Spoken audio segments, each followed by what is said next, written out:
शिंगणापूर डोंबरेवाडीचे फौजी कुमार बाळू धडसे यांची Indian army मध्ये निवड। राजवाडा चौकात जल्लोषात सत्कार।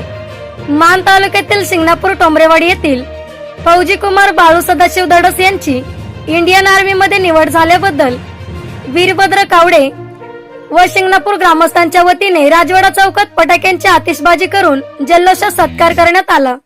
यावेळी विठ्ठल करचे, संतोष भोसले, मौलाली मुल्ला, पिंटू दनाने, शहाजी जाधव, आकाश तडस, अर्जुन पवार, उदय मोरे, हमीद मुलानी, ईश्वर मदने, रमेश भोसले, रमेश सूर्यवंशी, कन्हैया ठोंबरे आदी मान्यवर उपस्थित होते।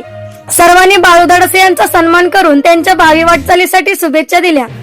धडस आज सिकंदराबाद येथे रवाना होत असून लवकरच त्यांचे प्रशिक्षण सुरू होणार आहे। झुंजार न्यूज महाराष्ट्र संपादिका सोनाली माने, बिदाल। अशाच ताज्या घडामोडी पाहण्यासाठी आत्ताच झुंजार न्यूज महाराष्ट्र या चॅनलला लाईक, शेअर आणि सबस्क्राईब करा। झुंजार न्यूज महाराष्ट्र।